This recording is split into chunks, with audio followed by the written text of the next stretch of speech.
मैं उसी वासुदेव में निरंतर स्थित रहता हूं, इसलिए न किसी को नमस्कार न किसी को प्रणाम।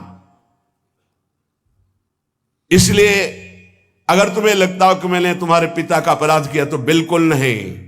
मैं देहाभिमानी को प्रणाम नहीं करता, देह में विराजमान उस आत्म तत्व को नमस्कार करता हूं, और वो मैं हूं। इसलिए किसको नमस्कार, कौन? इस समय सती जी को अच्छा नहीं लग रहा है ज्ञान विज्ञान। व्याकुलता देखिए। यदि तुम मेरी बात नहीं मानोगी और जाओगी तो संकेत में बता देता हूं, ये तुम्हारे लिए बहुत ही हानिकारक होगा। क्योंकि जब प्रतिष्ठित व्यक्ति की आत्मीजनों के द्वारा अप्रतिष्ठा होती, अपमान होता है, तो उसकी तत्काल मृत्यु का कारण बन जाती है। वो संकेत में बता दिया है। भगवान शंकर शांत हो गए। ये देखकर सती जी को बिल्कुल अच्छा नहीं। खड़ी हुई, एक बार देखती भगवान शंकर की तरफ कि अगर मैं जाती हूं तो ये रुष्ट हो जाएंगे, क्योंकि आज्ञा नहीं। एक तरफ विमानों की तरफ नहीं जाती हूं तो माता का दर्शन कैसे होगा, कैसे सुहृद जनों से मिलूंगी। बार बार एक क्रास चिंतन हुआ, हृदय चंचल हुआ। भगवान शिव की तरफ रुद्र दृष्टि से देखा और आंसू भी आ गए कि इन्होंने आदेश क्यों नहीं किया। समझ नहीं पा रहे अम्बा। भगवान शिव कह रहे हैं, जब प्रतिष्ठित व्यक्ति की अप्रतिष्ठा जहां होती है तो मृत्यु से बढ़कर दुखदायी होता है। हो सकता है मृत्यु हो जाए, इसलिए नहीं जाना चाहिए। क्रास चिंतन से ही क्रोध का भयानक स्वरूप आता है। देवी सती थर थर कांपने लगी। एक तरफ शिव प्रेम, एक तरफ मात्र पितृ प्रेम। रोष भरी दृष्टि से भगवान शंकर की तरफ देखा। प्रधक्षति वैक्षत जात वे पथो, शरीर कांप रहा। रुद्र दृष्टि से देखा। शोक और क्रोध ने बेचैन कर दिया कि आपने आदेश क्यों नहीं किया। और दांतों से ओठ दबाते हुए शिव जी की तरफ रुद्र दृष्टि करते हुए चल दी। और विचार किया, मैंने कई बार इनसे प्रार्थना की इशारे से कि मुझे आदेश दे दो, पर आदेश नहीं दिया। ठीक है, ना दो आदेश, मैं जा सकती हूं। देखो यहां त्रुटि हो रही। सदगुरु, प्रिय प्राणपति, पूज्यजन, बिना इनकी आज्ञा के कदम नहीं रखना चाहिए। अगर आज्ञा नहीं है तो बड़ा मंगल है यदि कदम रख दोगे। लंबी लंबी सांस खींची, भगवान शिव की तरफ देखा और चल पड़े अपने पिता के घर अकेले। महादेव जी ने मणिमान नामक अपने पार्षद को बुलाया और कहा, 10,000 शिव पार्षदों को साथ लो, सुंदर पालकी तैयार करो, बड़ी भारी यक्षों की सेना साथ होनी चाहिए और इनका अनुगमन करो। जाओ पीछे। सती जी तत्काल सुंदर पालकी की रचना, सती जी को विराजमान किया। 10,000 भगवान शिव के पार्षद और हजारों की संख्या में यक्ष सैनिक, क्योंकि कुबेर मित्र हैं भगवान शिव के। नंदिकेश्वर ने कहा, प्रभु पालकी से अच्छा रहेगा, मुझे आदेश कीजिए। भगवान के नित्य वाहन नंदिकेश्वर गए। कहा, माता विराजमान हो हम पर। मैना पक्षी, गेंद, दर्पण, कमल, समस्त राज सामग्रियां, छत्र, चंवर, शंख, दुंदुभी आदि बजने लगी, चंवर डुलने लगे और अंबाजी विराजमान होकर अपने पिता के घर जा रही, बिना आदेश के, गुस्सा होकर। समस्त शिव पार्षदों के साथ दक्ष की विशाल यज्ञशाला में प्रवेश किया। वहां तो वेदध्वनि गूंज रही थी। बड़े ऊंचे स्वर से ब्राह्मण शास्त्र शीर खा पुरुखा सहस्राक्षा सहस्रपात, एक दूसरे की आवाज दबाने के लिए होड़ लगी हुई थी। बहुत से अलग अलग वेदियों पर देवताओं की स्थापना हुई थी। दक्ष ने एक बार देखा, सती आई, न नजदीक गए, न बात की, न पूछा। भयभीत हो गई सती जी कि क्या जो भगवान शिव ने कहा था वही होगा। पिता ने देखा और कोई आदर नहीं दिया, बहुत घबरा गई। बहनों के पास गई तो ऐसे मुस्कुराते हुए, कटाक्ष करते हुए, बिना निमंत्रण के आ गए। हमें तो निमंत्रण भी गया था, भेंट भी गई थी, लिवाने भी गए थे। शायद आपके यहां निमंत्रण तो गया नहीं होगा, कोई लिवाने तो गया नहीं होगा। बहुत चोट सती जी के हृदय में। एक केवल अगर प्यार से मिली तो माता मिली, गले से लग करके। गदगद हो गई सती जी माता के मिलने पर। सती जी ने पूरी यज्ञशाला में देखा, कहीं भगवान शिव का कोई स्थान नहीं। ये देखते ही माता के द्वारा मिला हुआ प्यार भस्म हो गया, हृदय जलने लगा। सर्वलोक महेश्वरी देवी शक्ति की अधिष्ठात्री अंबा, उन्होंने पूरे यज्ञ मंडप पे देखा, सब उत्साहित हैं, कहीं भी भगवान शंकर का कोई भाग नहीं। तो उन्होंने कहा ऐसा नहीं हो सकता कि प्रभु से बढ़कर प्यार माता पिता का हो। अपार क्रोधाग्नि प्रकट हुई, ऐसा लगा संपूर्ण लोगों को भस्म करने के लिए अंबा ने ठान लिया है। कहा दक्ष, अब पिता नहीं कहा, पिताश्री नहीं कहा, दक्ष तुझे कर्मकांड के अभ्यास से बड़ा घमंड है, हमारे प्राण प्रीतम शिव से द्वेष करता है। सती जी का ऐसा बोलना हुआ कि शिव पार्षद टूट पड़े ब्रह्म ऋषियों पर यज्ञ विध्वंस करने के लिए। सती जी ने सबको रुको, जब तक हमारा आदेश न हो तब तक दंड किसी को मत दो। सती जी ने कहा भगवान शंकर परम करुणा में, उनसे तू द्वेष करता है। सब लोग मुझे कहेंगे कि ये दक्ष की पुत्री है, ये शरीर दक्ष से निर्मित है, और तू हमारे प्राण प्रीतम शिव की निंदा करने वाला, शिव का विरोधी। यज्ञ में कोई शिव भाग नहीं।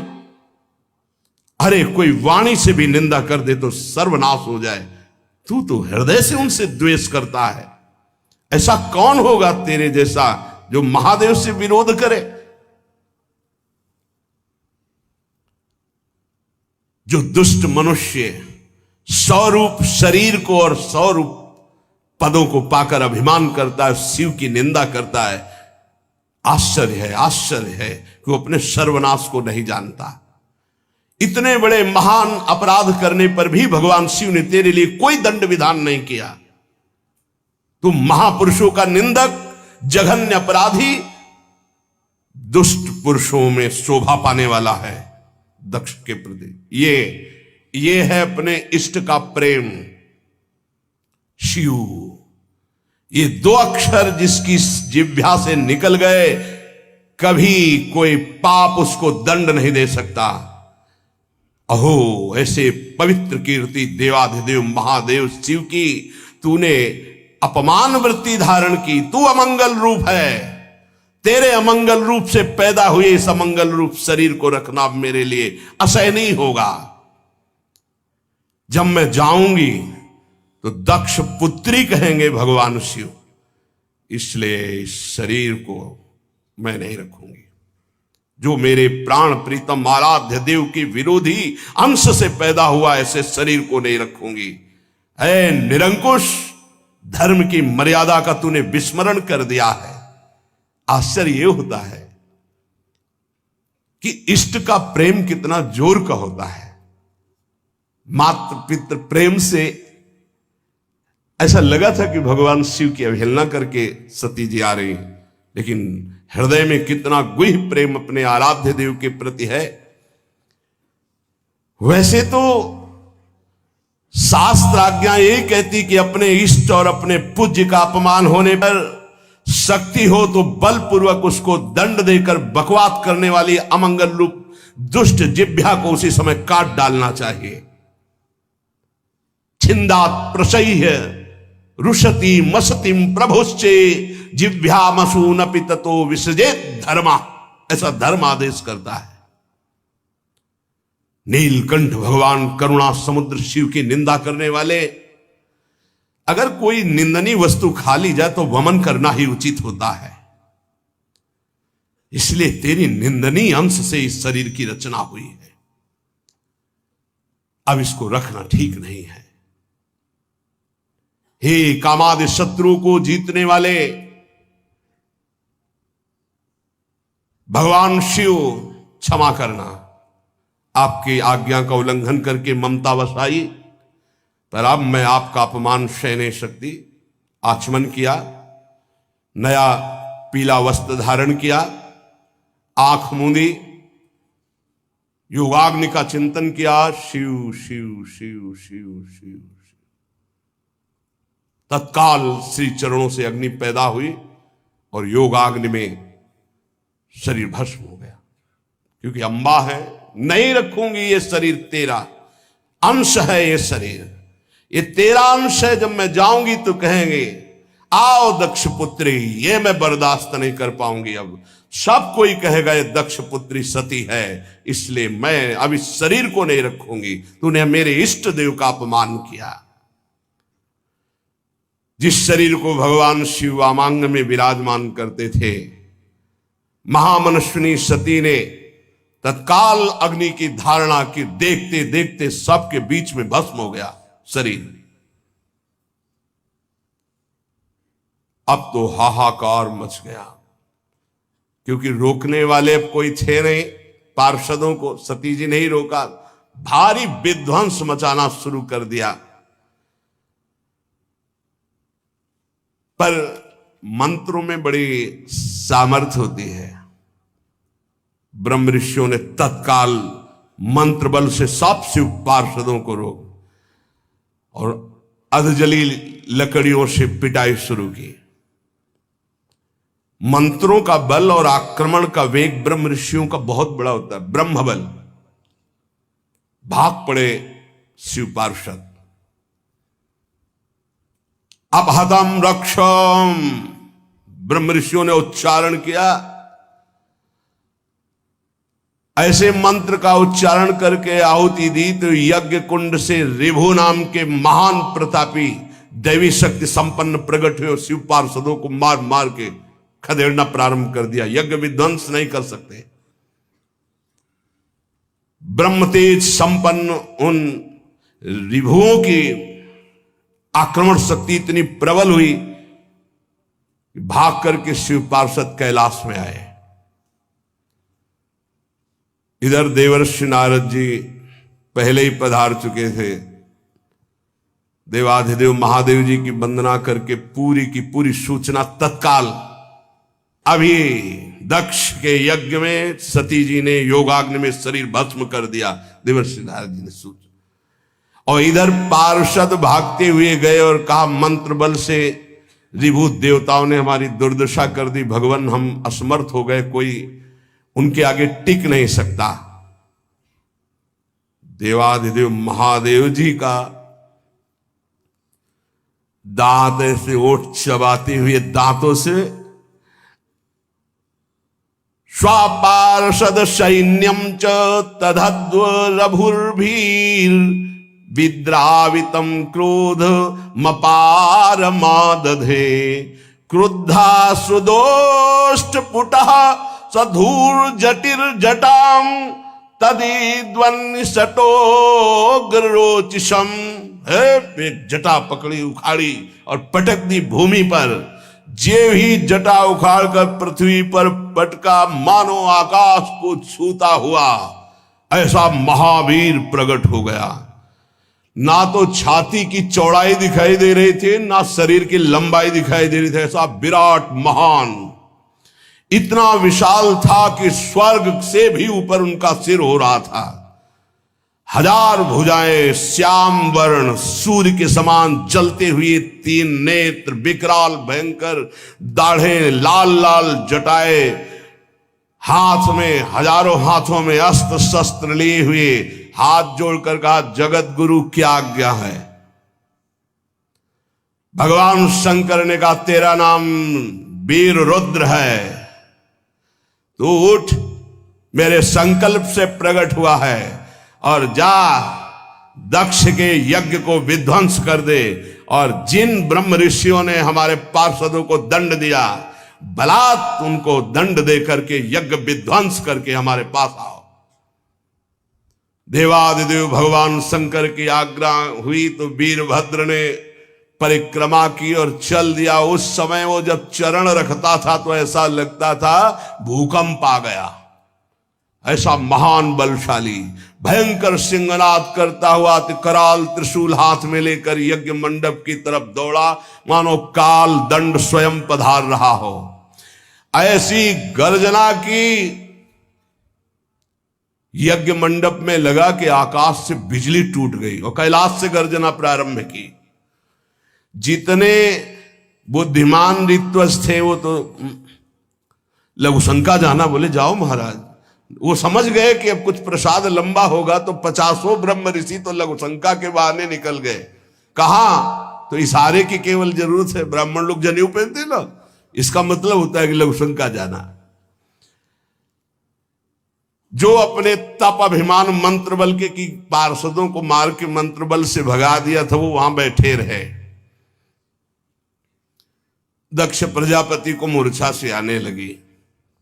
अब ये तो लगा है कि सती जी भस्म हो गई हैं तो सती के पति कुछ करेंगे जरूर। संहार मूर्ति भगवान रुद्रदेव के द्वारा ये जो वीरभद्र है प्रलय कालीन की अग्नि के समान जटाएं फहराता हुआ, हजारों भुजाओं में अस्त्र शस्त्र लिए हुए, मानो तांडव कर रहे हो भुजाओं के द्वारा, ऐसे वहां पधारे और यज्ञ में आकर के गर्जना की, अट्टहास किया।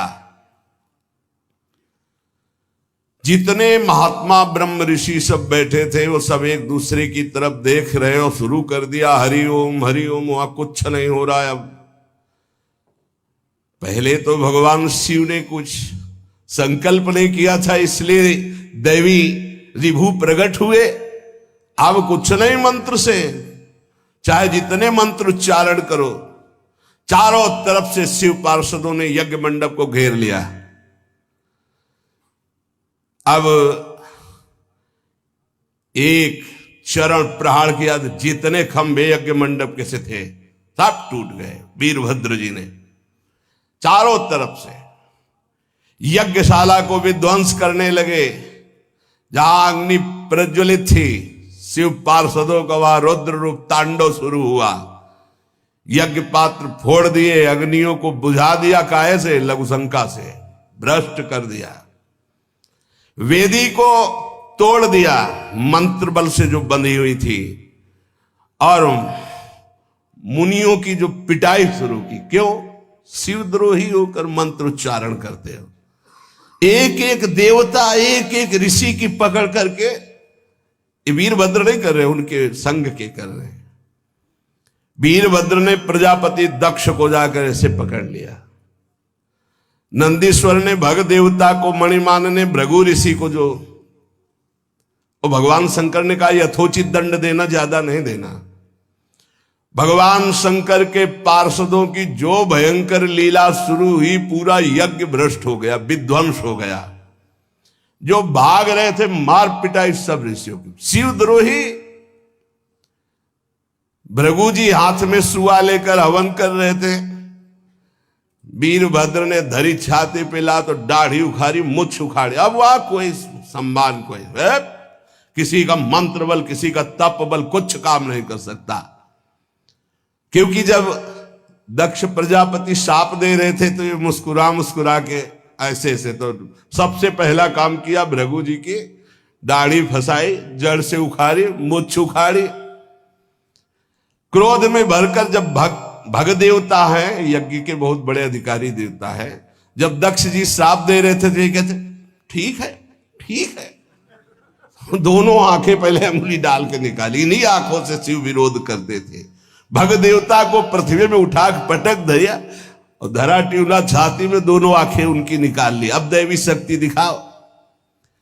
दक्ष देव सभा में जितने जितने सहयोग किए थे सबको यथोचित दंड मिल रहा है। एक पूषा देवता थे, साप देते समय उनके 3200 ऐसे उखाड़ लिए, मार घूसे, उनके एक को ले गए, दांत एक को ले गए पूषा देवता के। आज भी उनको भोग लगाया जाता तो पिसा हुआ भोग लगाया जाता, क्योंकि दांत है ही नहीं उनके। अच्छा, अब यहां मृत्यु लोक में आकर के डेंटल हॉस्पिटल में लगवाएंगे नहीं, क्योंकि देवता है। पूषा देवता को उठा के पटक दिया और घूंसों से मारकर 32 पूरी बाहर कर दी। जो जो जैसे जैसे जब गाली दे रहे थे, कटु वचन दक्ष कह रहे थे, तो उस समय और जो ऋषि थे, बढ़िया है बढ़िया, तो जबान को अंगुली में फंसा फंसा, मतलब जो लीला शिव पार्षदों ने की, जो गालियां दे रहे थे उनकी जबान काट ली, जबान उखाड़ ली। अब दक्ष की छाती में बैठ करके पूर्णाहुति यज्ञ की, गला नहीं कटा, हर अस्त्र का प्रयोग किया वीरभद्र ने, दक्ष का गला नहीं कटा, क्योंकि यजमान को सुरक्षित रखने के लिए मंत्रों के द्वारा कवच बांधा जाता है। परम अस्त्र त्रिशूल का प्रयोग किया। तो उन्होंने विचार किया, यज्ञ की पूर्णता तो बलि से ही होती, इसकी बलि कैसे दे। भगवान शिव की कृपा से तत्काल ध्यान आ गया कि सब ऋषियों ने इसको ब्रह्म मंत्र से सुरक्षित रखा है, तो उठा के पटक दिया। हाथ से मरोड़ा, अस्त्र नहीं चलेंगे तो हाथ से नोच लिया, खोपड़ी ऐठ ऐठ करके नोच लिया, और यज्ञ कुंड में स्वाहा, पूरा यज्ञ विध्वंस, कोई बोलने वाला नहीं। हर हर महादेव कैलाश की तरफ वापस हुए। रुद्रदेव के सेवकों ने समस्त यज्ञ को विध्वंस कर दिया। ऋत्वर सदस्य जितने सब अच्छे से प्रसाद पा चुके थे।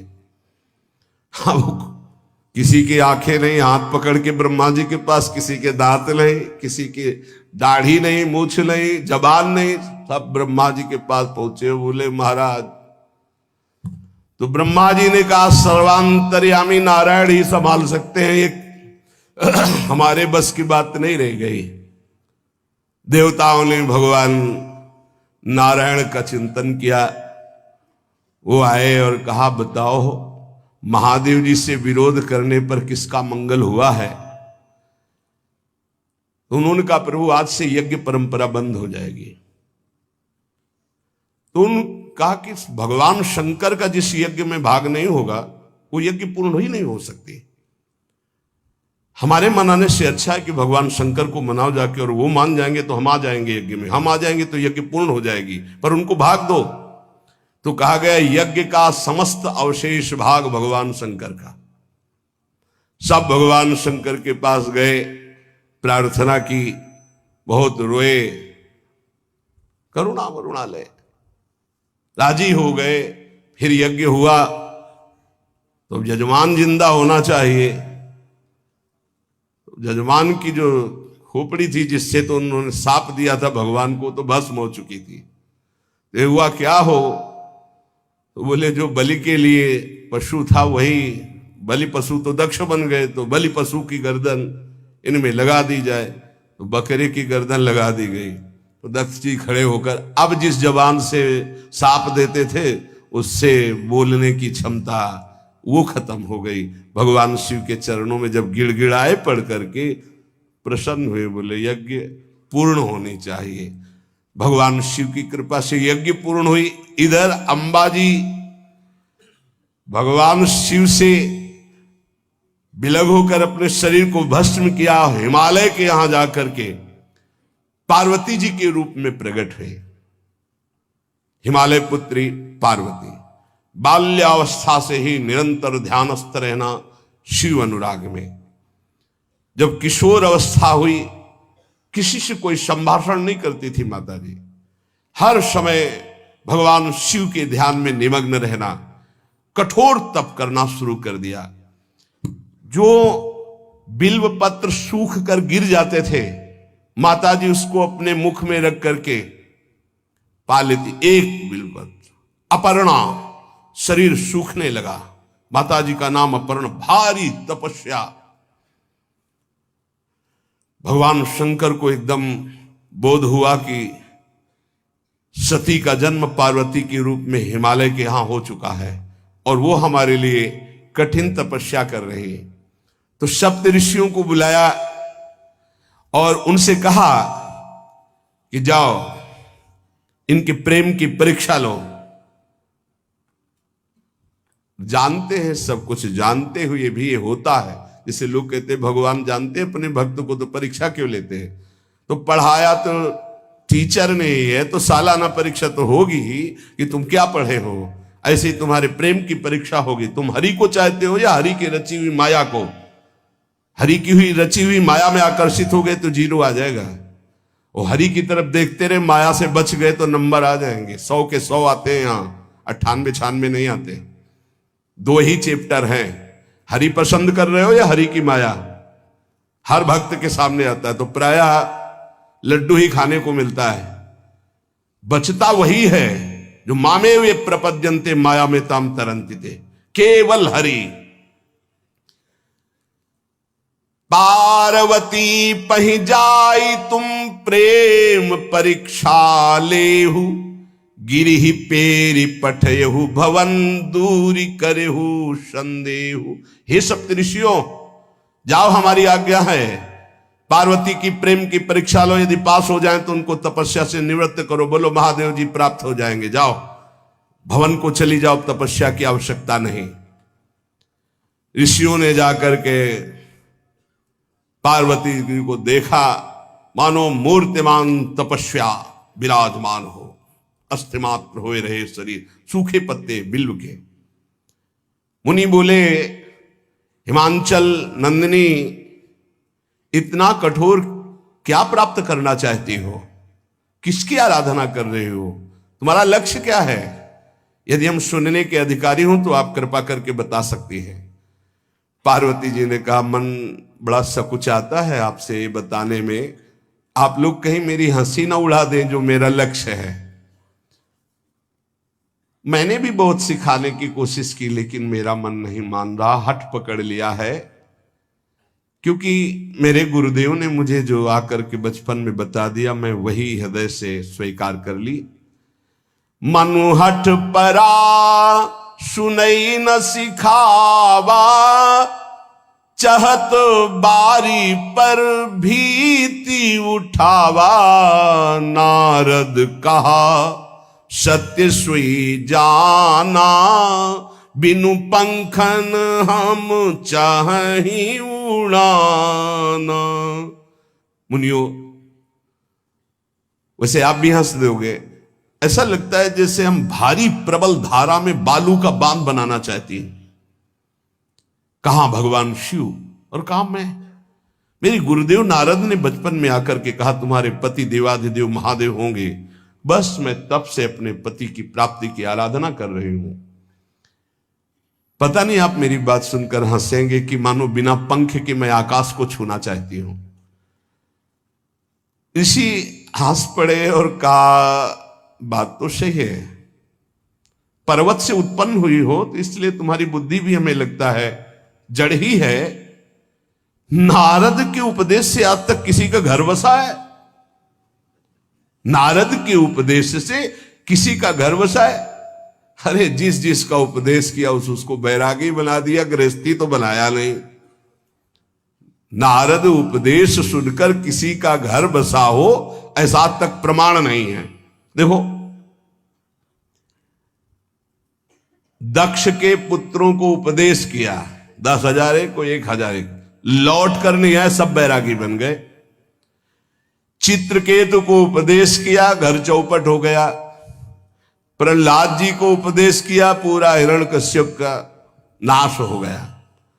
नारद सिख जे सुनहि नर नारी, अवसी होई तजी भवनु भिखारी। तुम्हारे गुरु नारद जी की जो सीख सुना बर्बाद हो गया, बाबा जी बन गया, भजनानंदी बन गया। वैसे हम बताएं, नारद जी हैं बड़े कपटी, ऊपर से साधु का चिन्ह है, अंदर से कपट। क्या कपट? उसके संसार का नाश कर देते हैं, भगवान से जोड़ देते हैं। मुझे नारद जी की बात कम समझ में आती है। ये उल्टा बोल रहे ऋषि परीक्षा के लिए, गुरु निष्ठा हटाने के लिए, समझ रहे हो? पार्वती जी ने कहा बचपन में मेरे गुरुदेव ने बता दिया, वही मैं। नारद जी की बात आज तक घर किसका? जो नर नारी नारद की बात सुने भवन त्याग करके भिखारी बन गया, प्रमाण है। उनके वचनों पर तुम विश्वास मान रही हो। महादेव जी को पति निर्गुण नीलाज कुबेश कपाली अकुल अगेह दिगंबर ब्याली।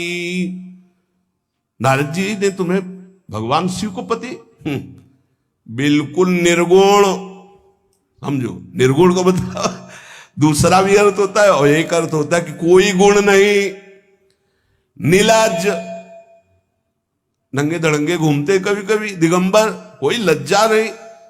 कुबेश, भाई सुंदर मुकुट लगाए हो, पोशाक पहने हो, नहीं, चिता की भस्म लगाए, मुंडों की माला पहने, बहुत बाघंबर डाल लिया, ये कुबेश है। कपाली, मनुष्य के मुंडों की माला। अकुल, आज तक कोई पता नहीं लगा कि किस कुल के हैं महादेव जी, क्योंकि सब कुलों के मूल है, मूल का मूल वही है, उनके मूल कोई है नहीं। आगे एक दीवाल नहीं है, 60,000 योजन का एक बरगद का पेड़ है, उसी के नीचे रहते। 60,000 योजन, 1 योजन 4 कोस, 1 कोस 3 किलोमीटर। कितना बड़ा वटवृक्ष?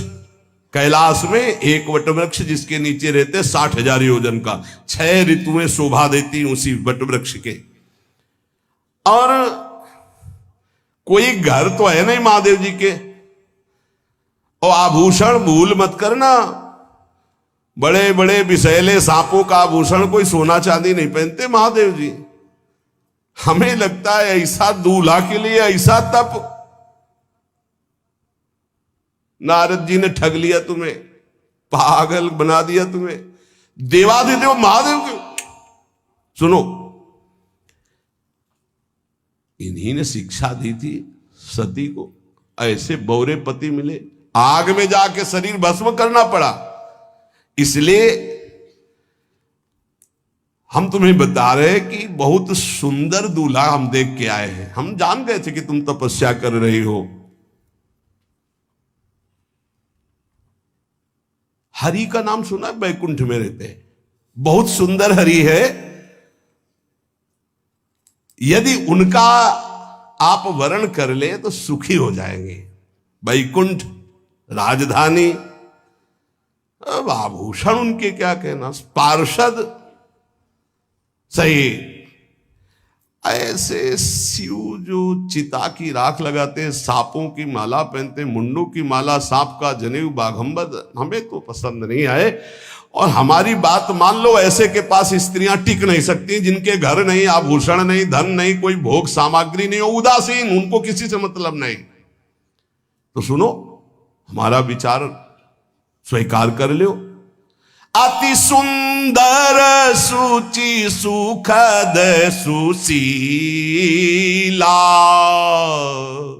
गावहि वेद जासु जस लीला। असबर तुम्हि मिलावब आनी। बहुत सुंदर त्रिभुवनपति, बड़े सुशील गुणवान, जिनका यश वेद गाते गाते अघाते नहीं है, कोई दोष नहीं, सद्गुणों के समुद्र, लक्ष्मीपति, वैकुंठाधिपति। तुम्हें कुछ नहीं करना, हां बोलो, वो आएंगे, गरुड़ पे बैठाल के ले जाएंगे, तपस्या करने की जरूरत नहीं। पार्वती जी बहुत हंसी, सुनति विहसी कहा वचन भगवान। अच्छा अच्छा अच्छा, आपने ठीक कहा कि पर्वत से हमारा प्रादुर्भाव हुआ है, इसलिए आपको यह भी पता होगा कि पर्वत बहुत हठीला होता है, जहां डटा है वहीं डटा रह सकता है।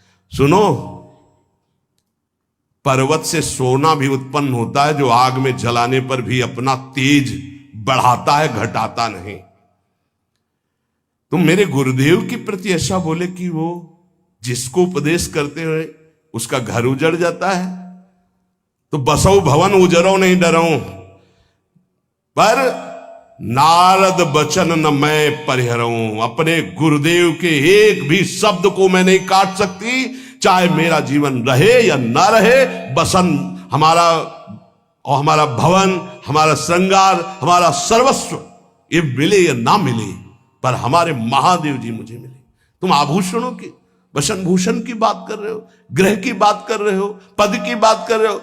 गुरु के बचन प्रतीति न जेहि, सपने हूं सुगम ना सुख सिद्धि तेहि। एक बात तुम्हें बता दूं सप्तऋषियों, जिसे अपने गुरुदेव के वचनों पर विश्वास नहीं, गुरुदेव का भरोसा नहीं, उसे कभी कोई सुख और सिद्धि कदा प्राप्त ही नहीं हो सकती। महादेव वो गुण भवन विष्णु सकल गुण धाम, जय कर मनोरम जाहि संते ते ही संकाम।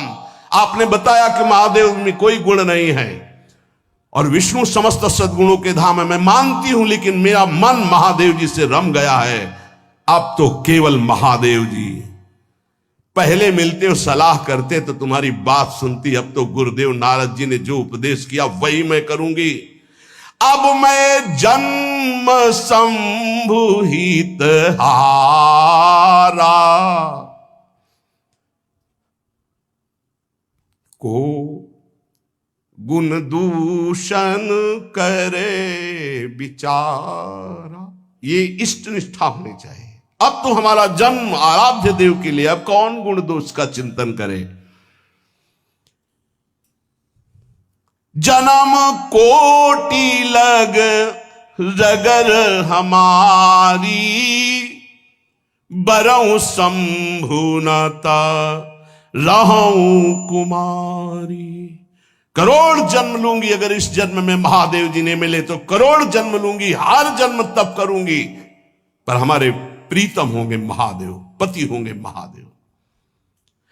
तजऊ न नारद कर उपदेशु,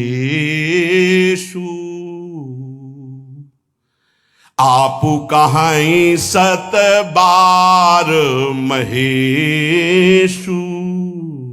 हजार बार आकर के, सैकड़ों बार आकर महादेव जी भी कहें कि अपने गुरुदेव के वचन छोड़ दो, तो मैं अपने गुरुदेव के वचनों का त्याग करने वाली नहीं। आप जा सकते हैं, बहुत जगत में कुंवारी कन्याएं और कुंवारे वर हैं, उनका ब्याह करा दीजिए। मेरी तो केवल एक ही बात रहेगी, हर जन्म महादेव जी के लिए। समस्त सप्तऋषियों ने साष्टांग दंडवत की और कहा, जगदम्बा आप नित्य शिव की अर्धांगिनी, भगवान शिव ने ही मुझे भेजा था आपकी परीक्षा के लिए। जाओ, भगवान शिव सब जान रहे हैं, ब्याह पक्का, अब आपको तप करने की जरूरत नहीं है। तुम माया भगवान शिव, सकल जगत पितुमात, नाई चरण सिर मुनि चले, पुनि पुनि हर्षत गात। प्रणाम करके सप्तऋषि गए, हिमांचल से कहा सादर अपनी कन्या को लिवा लाओ और ब्याह की तैयारियां शुरू करो।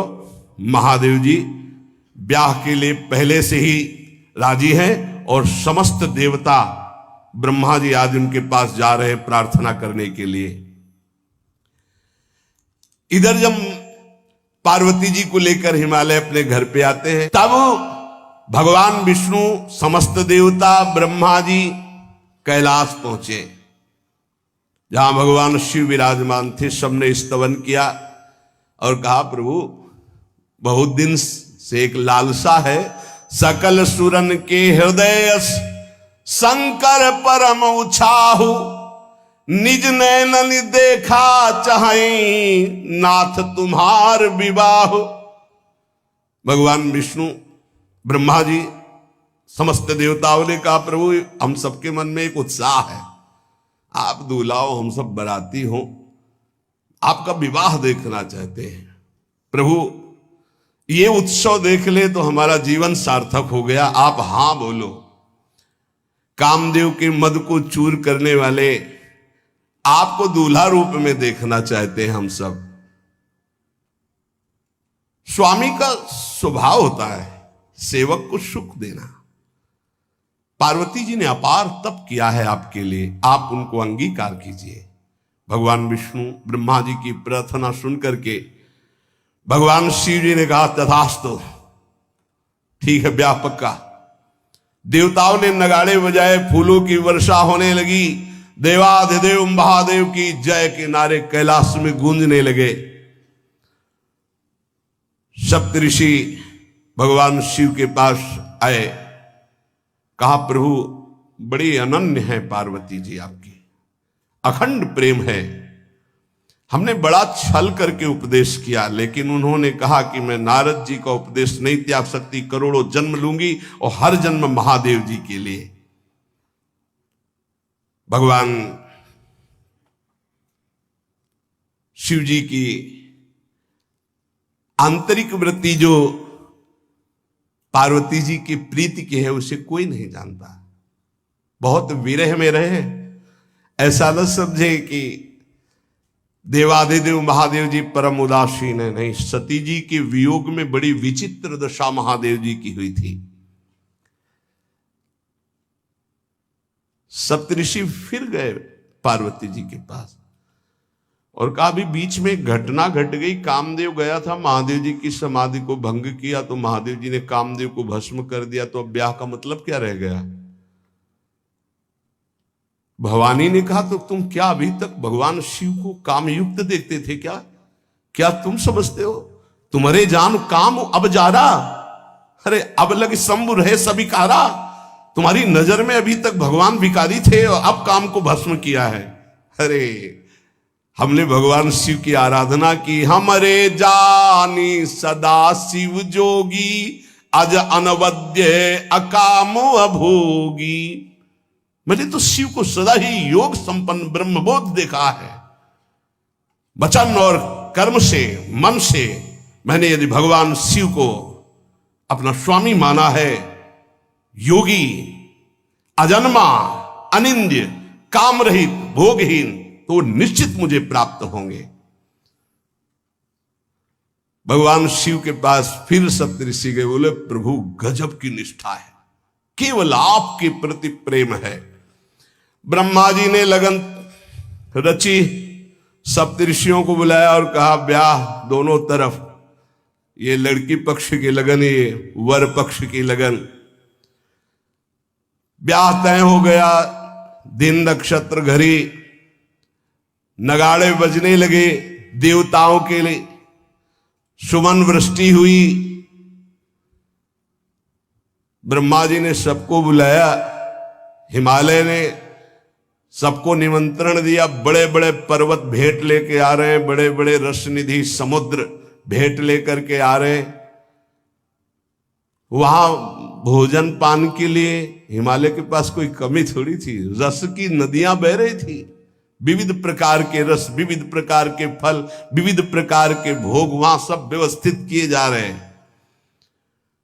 ब्रह्मा जी ने कहा देखो, सबसे पहले नारायण की समाज रहेगी, दूल्हे की नहीं रहेगी, नहीं तो गाली ही पड़ेगी।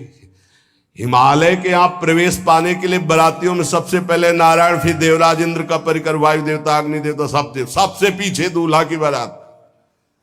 बात तय हो गई। ऐसे ऐसे सब लगे संवारन सकल सुर, वाहन विविध विमान, हो ही सगुन मंगल सुबद, करहि अप्सरा गान।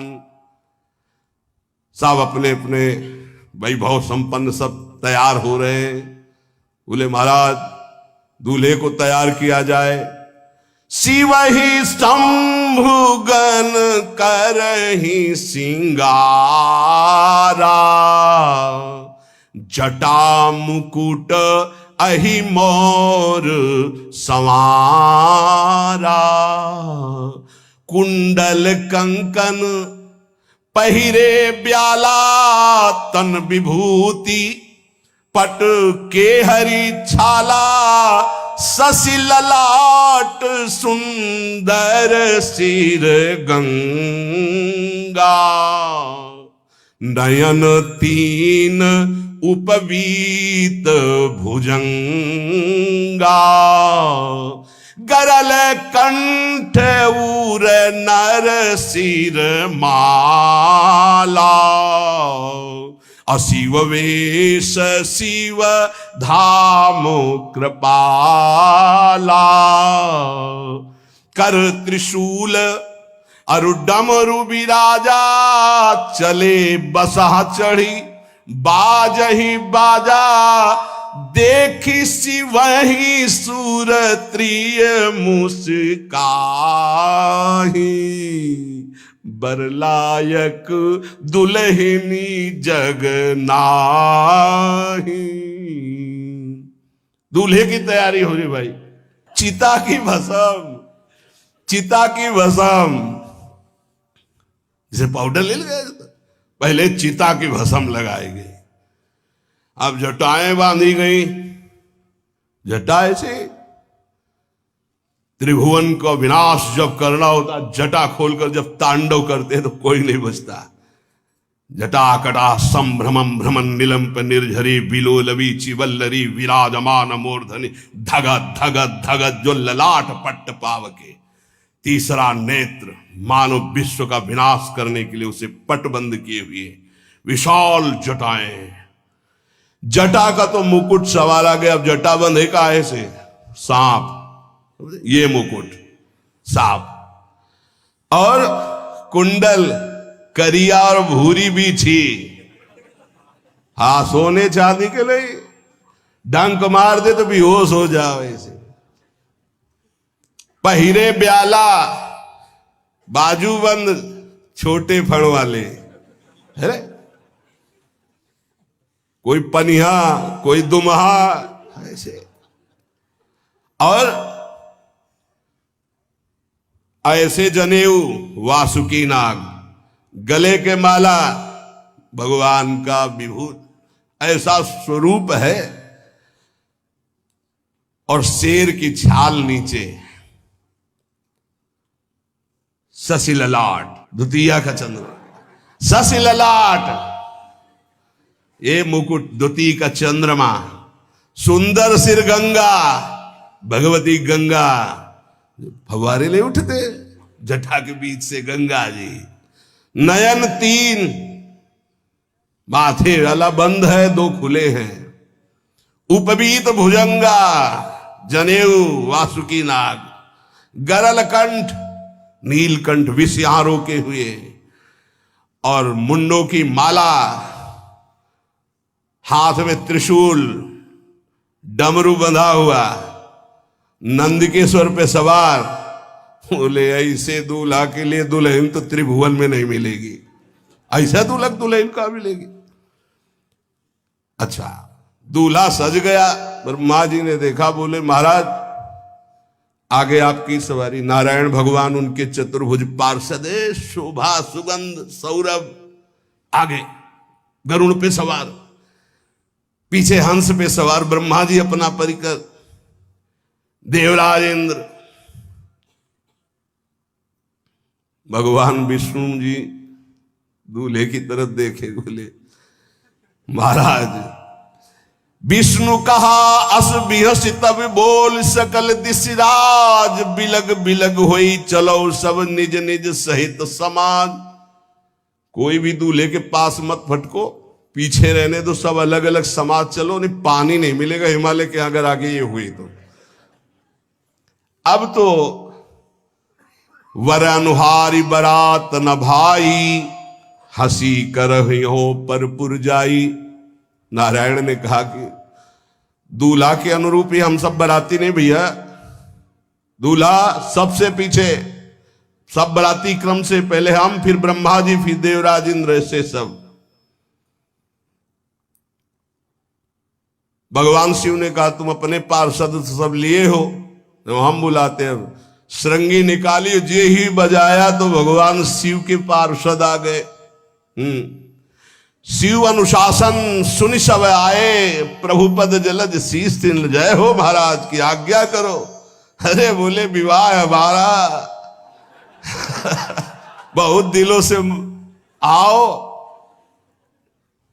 भुजप्पा जैसे देखो ना, अगिया बैताल। हाँ अब कैसे शिव के बराती हैं, जरा ये आगे पार्टी तो निकल गई बंदनी।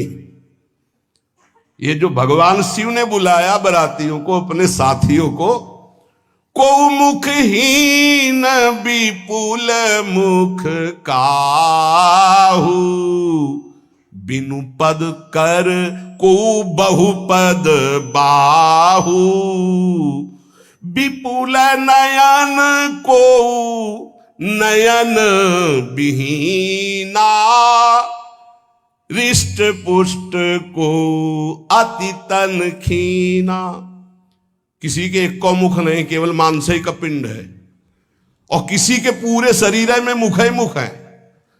किसी के एक भी हाथ पैर नहीं है, लुढ़कता चल रहा है, और किसी के बहुत से हाथ पैर हैं। किसी के नेत्र नहीं है, किसी के बहुत नेत्र हैं। बड़ा विचित्र। किसी के हड्डी हड्डी है तो कोई बहुत मोटा है, कोई बहुत पतला है। तनखीन को अति पीन, पावन को अपावन, गति धरे भूषण कराल, कपाल कर सब सद्य सोनित तन भरे। खरस्वान सुमर सुकाल, मुख गन भेष अगणित को गने, बहुजिनस प्रेत पिशाच जोगी, जमात बरनत नहीं बने। पिशाचिनी खून लपेटे नाच रहे, भगवान शिव का विवाह। और भूत और किसी के सुअर के मुंह, किसी के कुत्ता के मुंह, किसी के गधा के मुंह। बड़ा विचित्र भेष भगवान के शिव के पास। नाचहि गावै गीत, कौन अप्सरा गंधर्व नहीं, परम तरंगी भूत हो, ऐसे बच रहा है। ये गान हो रहा है, हड्डी हड्डी है भूत की। भगवान शिव के सामने नाच रहा है, गा रहा है। कैसा शोभा होगी। खून लपेटे पिशाचिनी, अगिया बैताल, रोड लाइट, अगिया बैताल, भगवान शिव की बारात। भूत प्रेत बड़े मौजियल, स्वामी का विवाह हो रहा है, खूब छिड़क कर नाच रहे, देख ले तो मूर्छा आ जाए।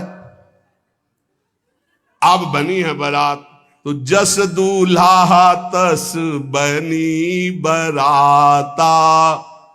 बाजा कौन बाज रहे हैं? कोई गाल बजा रहा है, कोई मुंह बजा रहा है, वो बैंड थोड़ी बज रहे। कोई चीख रहा है तो जैसे अलग अलग नहीं, तुरही बज रही, ये बज, वहां कोई बाजे नहीं, सब भूत है। भूत प्रेत पिशाचिनी ऐसे स्वर निकल रहे हैं। अब भगवान शिव चले नंदिके पर सवार होकर, जस दूल्हा तस बनी बराता। हिमालय बड़े उत्सव में है। देवाधिदेव महादेव जी की महिमा हिमालय की पत्नी से नारद जी ने सब सुना रखी है। अब तो जितने भी सुंदर सुंदर सब पदार्थ, सब व्यवस्थाएं, सब किए, हाथ जोड़े खड़े हैं। जगदम्बा जहां विराजमान है, वहां सिद्धियों की कौन सी कमी है।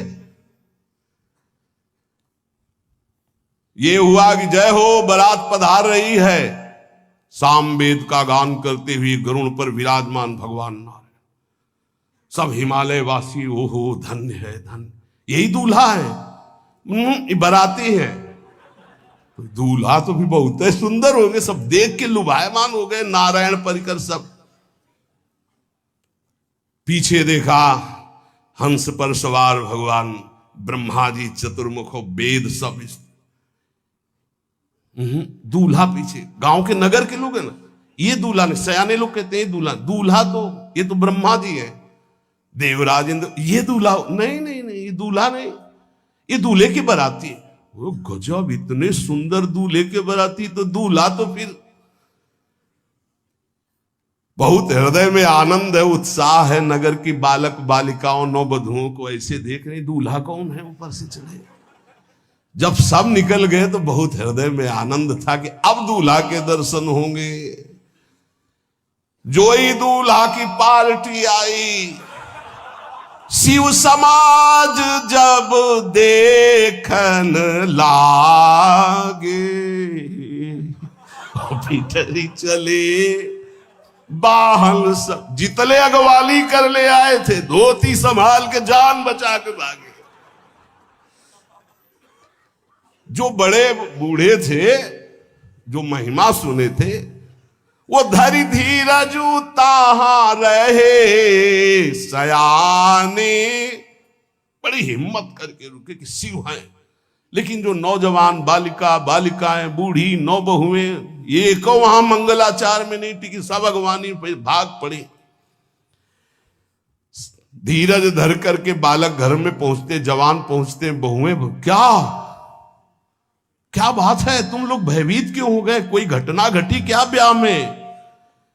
कहीं काह कही जाई न बाता, ये जमकर धार की धो बरियाता। बरात है, यमराज की पूरी सेना आ गई है। भैया दूल्हा देखा कैसा? बोले बरु बौराह बस असवारा, ब्याल कपाल विभूषण छारा। देखा है दूल्हा? बरु बौराह, बावरा है। क्यों? बैल पे सवार है, सांप की माला पहले, भस्म चिता की लगाए, मुंडों की माला। अरे पूछो मत, ऐसा दूल्हा। दूल्हे के शरीर तन छार ब्याल कपाल भूषण नगन जटिल भयंकरा, संगभूत प्रेत पिशाच जोगिल बिकट मुख रजनी चरा। जी के लौट के बता रहे, भाग्य मनाओ, जो जियत रहा है बरात देखत, पुण्य बढ़ते ही कर सही। जिंदा लौट आए बड़े पुण्य समझो, जो बरात देख ले और जिंदा रह जाए, बड़े भाग्य तिनके। देखी सो उमा विवाह घर घर बात सब लड़िकन। सबने कहा कि अगर दूल्हा को बराती को देख के जिंदा रह जाए तो विवाह देख पावेगा, मतलब जिंदा नहीं रहेगा। जो बड़े बुजुर्ग थे वो समझा रहे, देखो भगवान शिव हैं, ये उनकी समाज है, सबको वास दिलाया गया। अब आरती करने के लिए, सुमंगल गाने के लिए नवीन नवीन स्त्रियां पार्वती जी की माता के साथ आ रही हैं। मैना सोने की थाल है, बड़ा आनंद है दूल्हा का प्रथम दर्शन। और आरती लेके जे भी देखा दूल्हा को, यही दूल्हा है? हां। भारी रोष पैदा हुआ कि नारद जी ने बर्बाद कर दिया हमारा घर, हमारी बिटिया सूखे पत्ते खा के इसके लिए भजन करती रही। मैना जी ने पीछे मुड़ के देखा, एक भी नहीं स्त्री थी, अकेले थाली लिए खड़ी थी। लौट के आई, उन्होंने कहा कि सब भाग क्यों पड़ी? बोले प्राण बचाए, ऐसे ऐसे करिया फुसकार रहे थे। कोई थाली पटक दी, आरती की गई, पार्वती जी को गोद में बैठाला और रोने लगी। बिटिया ऐसे के लिए भजन किए हो, ऐसे के लिए तपस्या किए हो? आंसू भर के कहा कि विधाता की बुद्धि मारी गई, जिसने तुम्हारी जैसी सुंदर कन्या, वो ऐसा बावरा दूल्हा, ये संयोग रचा है, बुद्धि खराब हो गई ब्रह्मा की। कसकीन बरु बौराह विद जय तुम्हें सुंदरता, त्रिपुर सुंदरी भगवती पार्वती जी। अरे जो फल लगना चाहिए कल्प तरु में, वो बमूर में लग रहा है। ये आज वही दिल उत्सव, ब्याह का उत्सव भगवान शिव। अच्छा तो मेरा निर्णय सुन लिया जाए मैना जी का, अगर मेरी बात नहीं मानी गई तो हिमालय के शिखर से अपनी बेटी को लेकर गिर के आत्महत्या कर लूंगी, ब्याह नहीं होने दूंगी। फाइनल। तुम सहित गिरते गिरो पावक जरो, आग में जल जाऊंगी अपनी बेटी को लेके, समुद्र में डूब जाऊंगी, लेकिन ऐसे बोरे बोरा जो ये बर है इसके साथ ब्याह नहीं होने दूंगी पक्का। सब रोने लगी मैना जी का आदेश सुनकर। मैना जी कहती हाय मैंने नारद जी का क्या बिगाड़ा था, नारद कर में काह बिगाड़ा, भवन मोर जिन बसत उजारा। कितना बढ़िया सब चल रहा था, बेटी को उपदेश किया कि वर तुम्हारे शिव देवाधिदेव महादेव बर्बाद कर दिया सब, ऐसा दूल्हा। सच्ची मैं ठगी गई नारद जी के द्वारा, पर अब अपना घर बर्बाद नहीं होने दूंगी। क्या जाने नारद जी बेटी का प्रेम क्या होता है, बांझ कभी प्रसव की पीड़ा जानती है, क्या जाने बाबा जी है हमारी बेटी हो ऐसा दूल्हा। जब देखा कि मां बहुत गुरुदेव को उल्टा सीधा बोल रही है तो उन्होंने कहा माता विचार पूर्वक, जननी ही बिकल बिलो की भवानी, बोली जुत विवेक मृदुबानी। मां विचार पूर्वक, तुम क्यों ऐसा आलाप कर रही हो, अगर मेरे भाग्य में ऐसा पति लिखा है तो तुम टाल नहीं सकती। करम लिखा जो बाउर नाहू, तो कत दोष लगाई काहू। तुम सन मिटे की विधि के अंका, व्यर्थ लेहु जनि मातु कलंका। मां मेरे भाग्य में ऐसा ही लिखा है, आप व्यर्थ में क्यों रो रही। जब पार्वती जी की ऐसी करुण बात सुनी तो सब स्त्रियां रोने लगी, विधाता को दोष लगा रही। नारद जी के पास हिमालय गए, बोले हम तो संभाल लेंगे, घर में सब गड़बड़ हो गया। अरे इनको समझाते कि ठीक से आते, कैसे आए हैं ये, जैसे विनाश कर ले आए हो।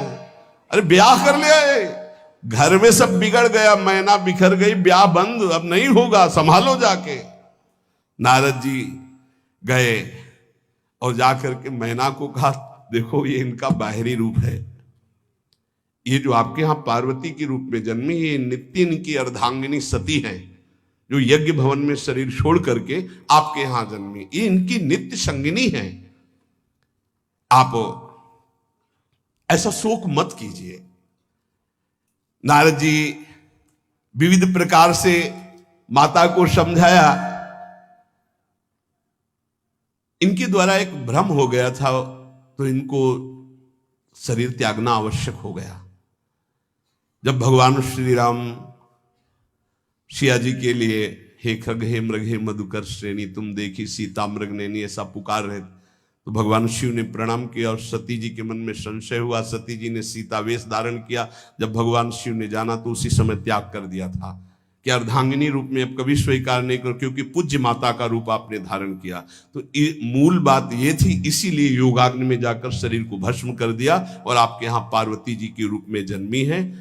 जब नारद जी ने बताया कि आप बिल्कुल धैर्य रखिए, भगवान शिव का वैभव आपने देखा नहीं, ये इनका बाहरी रूप है, समझाया मैना को तसल्ली के। बोले अभी दूल्हा रूप आपको दिखाते हैं, आप चुप रहिए।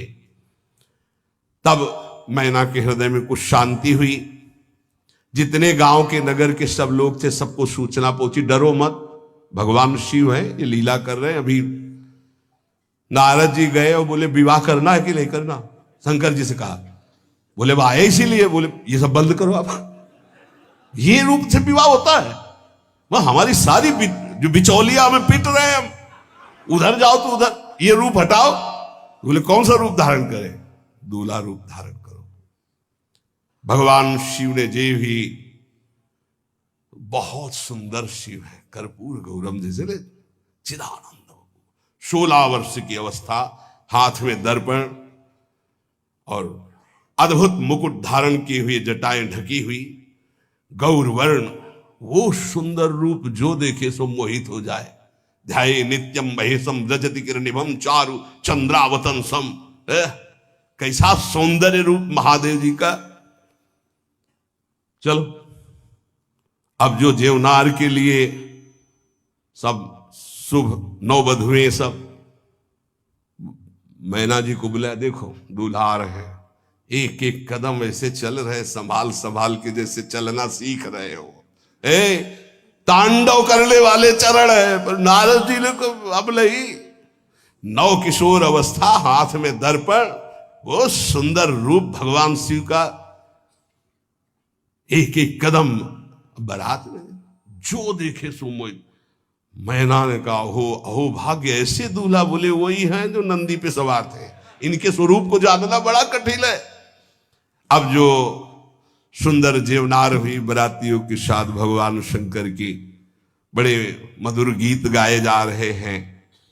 मुनियों ने फिर हिमवान को लगन पत्रिका सुनाई। विवाह का ठीक समय देख करके समस्त देवता और वेद स्वयं मूर्तिमान होकर वेद उच्चारण कर रहे हैं। भगवान शिव का पाणी ग्रहण संस्कार हो रहा है। पार्वती जी जब श्रृंगार करके सभा में आई ब्याह मंडप पे, तो कोई ऐसा नहीं था जो देखकर मोहित न हो गया हो।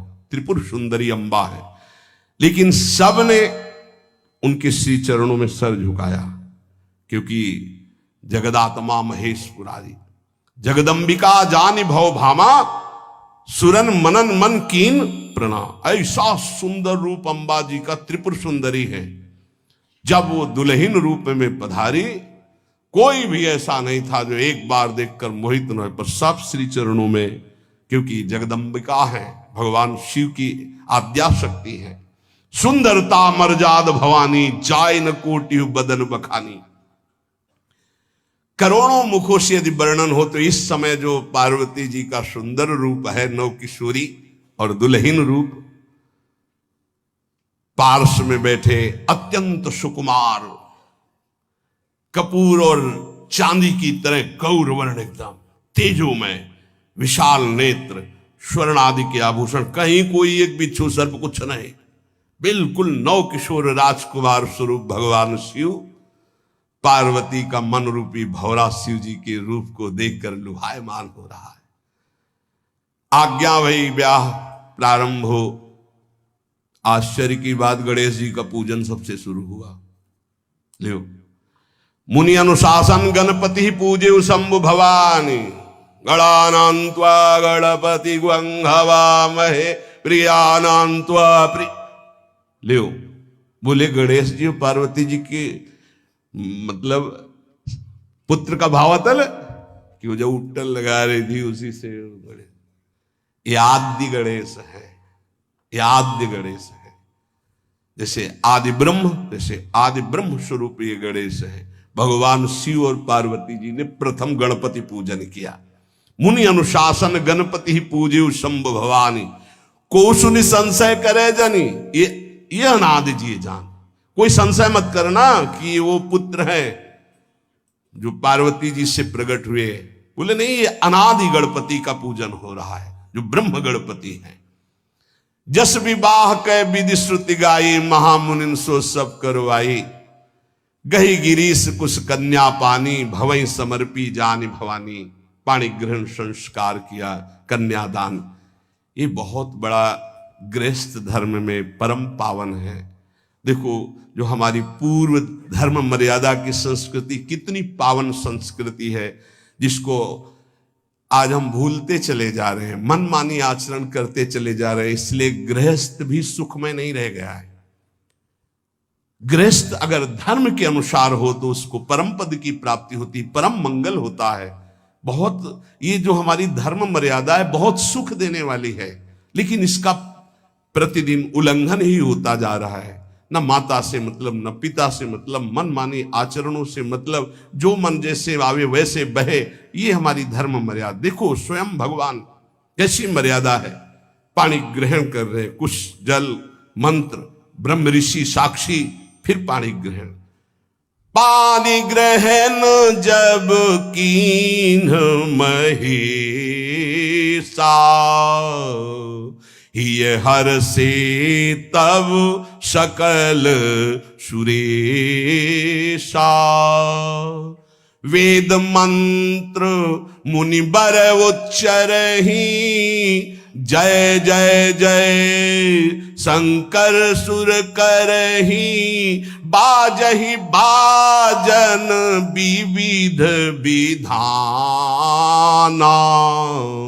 सुमन वृष्टि नभ भय विधि नाना।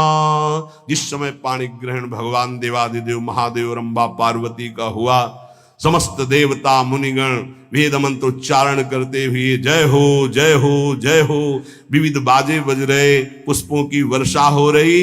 हर गिरजा कर भयउ विबाहु, सकल भुवन भरी रहा उछाहु। भगवान शिव और पार्वती जी का विवाह संपन्न हुआ। बहुत कुछ श्री चरणों में भेंट रख करके हिमांचल ने प्रार्थना की, प्रभु आप तो कृपा के समुद्र हैं, अगर मेरी पुत्री से कभी कोई गलती हो जाए तो क्षमा करना। नाथ मामम प्रांशम ग्रह किंकरी करेहु, क्षमेउ सकल अपराध हुई प्रसन्न वरुदेव। हे शिव, आपसे एक ही प्रार्थना है, मेरी पुत्री अबोध है, कभी कोई गलती कर दे तो हे नाथ मैं क्षमा चाहता हूं, मेरी पुत्री से कभी आप रुष्ट मत होना।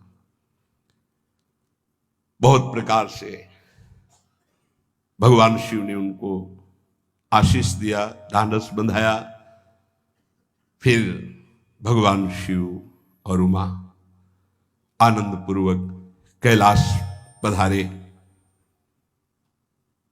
चरित सिंधु गिरजा रमन, वेद न पावहि पारु, बरने तुलसी दास किमि अतिमति मंद गवा। कह रहे भगवान शिव की महिमा को तो वेद नहीं पार पा सकते। गोस्वामी तुलसीदास जी कह रहे मैं भला उस महिमा को कैसे गा सकता हूं, मैं तो गवार बुद्धि का हूं। भगवान शिव और माता पार्वती जी आज भी अब भी कैलाश में विराजमान है।